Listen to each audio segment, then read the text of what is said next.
कर ही रहा है और कह भी रहा है कि भाई हम काउंटर अटैक के लिए तैयार हैं, हम कोई डरने वाले नहीं हैं, हम हरा करके इजराइल को रहेंगे। लेकिन यहाँ एक और बात है यूके देवनाथ सर कि देखिए इन बातों के बीच में अगर हम देखेंगे उस हम एक कहते हैं ना कि स्टेटमेंट के बिटवीन द लाइन अगर आप देखें तो वो क्या कह रहे हैं कि फिलिस्तीन पर दुश्मनों का कब्जा है। यानी आप ये समझिए कि एक तरफ वो विक्टिम कार्ड भी प्ले कर रहे हैं कि हम किसके लिए लड़ाई लड़ रहे हैं, फिलिस्तीन के लिए लड़ाई लड़ रहे हैं। यानी कि कैसे वो ये कहें मुस्लिम देशों को जो अभी तक उनके सपोर्ट में नहीं उतरे हैं उनको अपने साथ लाने की कोशिश कर रहे हैं। श्वेता, बहुत ही चालाकी भरे तरीके से उन्होंने दुनिया के मुसलमान देशों को ये समझाने की कोशिश की है, आम जो अनपढ़ बेचारे मुस्लिम हैं दूर दराज के देशों में, कि शायद वही एक ऐसे देश हैं जो कि फ़िलिस्तीन के मुसलमानों को बचाने की कोशिश कर रहे हैं। शायद ईरान ही एक ऐसा देश है जो कि इज़राइल और अमेरिका के विरुद्ध खड़ा होकर बहादुरी से फ़िलिस्तीन के मुस्लिम भाइयों को बचाने की कोशिश कर रहे हैं। ऐसा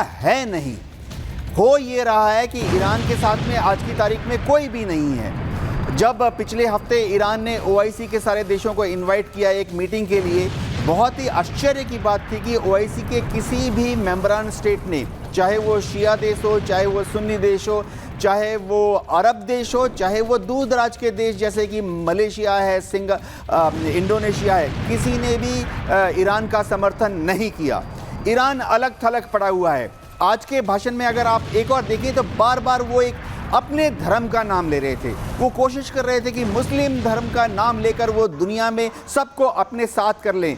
असल में वो सबको अपने अधीनस्थ करना चाहते हैं, लेकिन वो इसमें सक्सेसफुल नहीं होते दिखे। आज भी अगर आप देखें दुनिया के जितने बड़े बड़े मुस्लिम देश हैं, पावरफुल हैं, जिनकी GDP हाई है, जैसे कि इजिप्ट है, तुर्की है, कोई भी ईरान के समर्थन में सामने नहीं आ रहा। बिल्कुल सर, जैसा आप लगातार कह रहे हैं कि बहुत ही चालाकी के साथ में ये संदेश यहाँ पर देने की कोशिश की गई थी और जैसा आपने बताया कि एक तरीके से ये भी समझा जा सकता है कि कहीं ना कहीं आतंक की लड़ाई को धर्म की लड़ाई में कन्वर्ट करने की एक जो कोशिश है वो की गई है।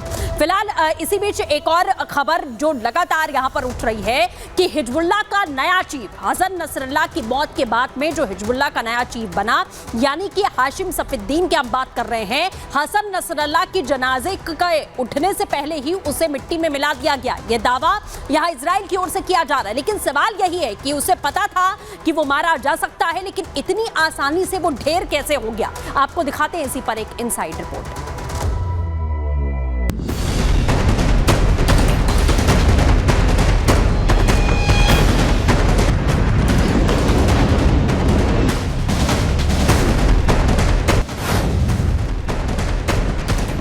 एक हफ्ता भी नहीं गुजरा और हिजबुल्लाह के तथाकथित नए चीफ हाशिम सफीद्दीन को मार गिराया गया। इजरायली मीडिया के दावों की माने तो हिजबुल्लाह के एग्जीक्यूटिव काउंसिल के प्रमुख हाशिम सफीद्दीन को हवाई हमले में मौत की नींद सुला दिया गया।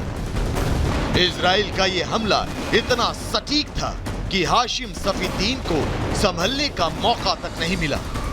दावों के मुताबिक इजरायली सेना ने बटन दबाया, धमाका हुआ और हाशिम अपने अंजाम तक पहुंचा दिया गया। लेकिन सवाल ये कि आखिर हाशिम सफीद्दीन को इतनी आसानी से कैसे मार गिराया गया।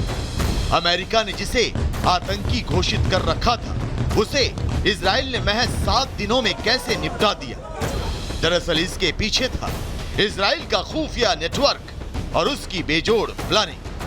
न्यूयॉर्क टाइम्स के मुताबिक जिस वक्त इजराइल ने हमला किया उस वक्त हाशिम सफीद्दीन बेरूत में था। वो लेबनान की राजधानी बेरूत स्थित एक सीक्रेट बंकर में हिजबुल्लाह के सीनियर लीडर्स के साथ मीटिंग कर रहा था।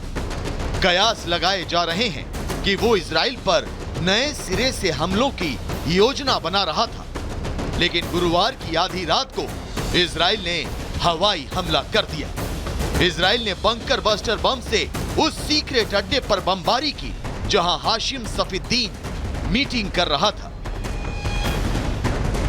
मीडिया रिपोर्ट्स के मुताबिक इजराइल की ओर से हाशिम सफीद्दीन को निशाना बनाकर रात के अंधेरे में किया गया यह हमला नसरल्लाह पर किए गए हमले से कहीं ज्यादा बड़ा था। तो वहीं इस हमले को इस तरह अंजाम दिया गया कि हिजबुल्लाह और ईरान को इसकी भनक तक नहीं लगी। इजरायली डिफेंस फोर्सेस के द्वारा हिजबुल्लाह की टॉप लीडरशिप को टारगेट करते हुए जो ऑपरेशंस कंडक्ट किए गए वो बेहद सफल रहे हैं और जाहिर है कि इजराइल ने ये जो ऑपरेशंस हैं ये एक सटीक इंटेलिजेंस इनपुट के आधार पर किए और इजराइल हिजबुल्लाह की टॉप लीडरशिप को लगातार ट्रैक कर रहा है और उसके बाद ही इजराइल के द्वारा ये जो कार्रवाइयाँ की जा रही हैं जिसमें कि उसे बड़ी सफलताएं मिली हैं। गौरतलब है कि हसन नसरल्लाह की मौत के बाद हिजबुल्लाह ने 29 सितंबर को अपने नए नेता के रूप में हाशिम सफीद्दीन के नाम का ऐलान किया था। सफीद्दीन नसरल्लाह का चचेरा भाई था और उसका खास भी माना जाता था, लेकिन इजराइल की खुफिया एजेंसी मोसाद और आईडीएफ यानी इजराइल डिफेंस फोर्सेस ने ऐसा चक्रव्यूह तैयार किया कि हिजबुल्लाह के नए चीफ हाशिम सफीद्दीन की भी सांसें थम गई। Bureau report, Republic Bharat. तो ये तो बिल्कुल क्लियर है कि हिजबुल्लाह का अंत तय है।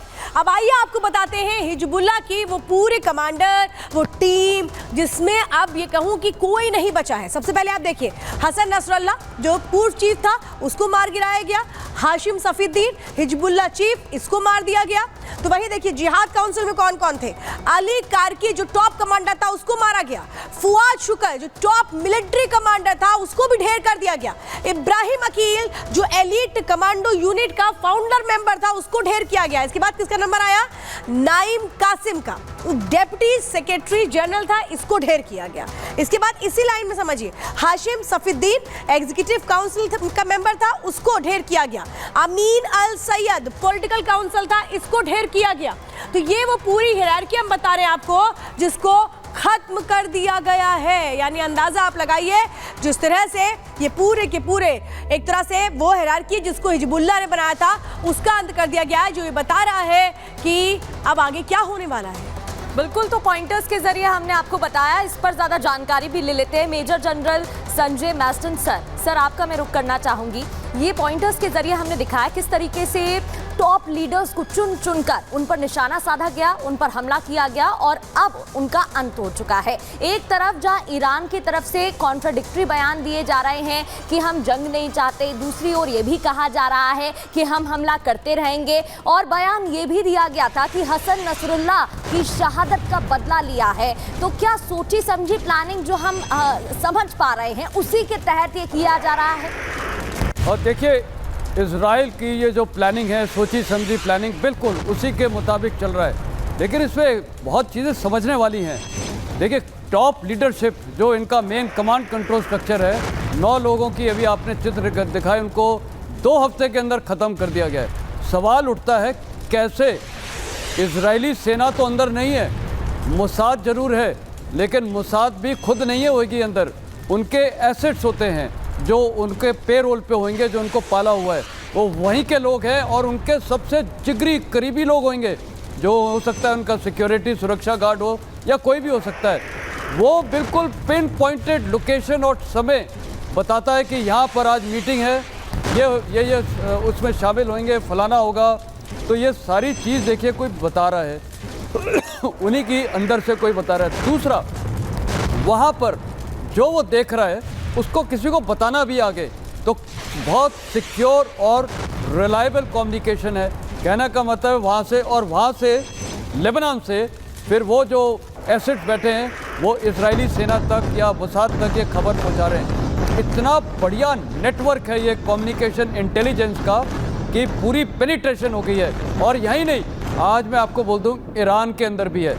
ये जब इस्माइल हानिया को मारा था तेहरान के अंदर, वो भी ऐसे दिन जहाँ पर वो स्वेरिंग इन हुई थी प्रेसिडेंट की, ये भी किसने बताया है? अंदरूनी के लोग ने, क्योंकि उनको एक सिक्योर बेस पे रखा था, सिक्योर जगह पे रखा था।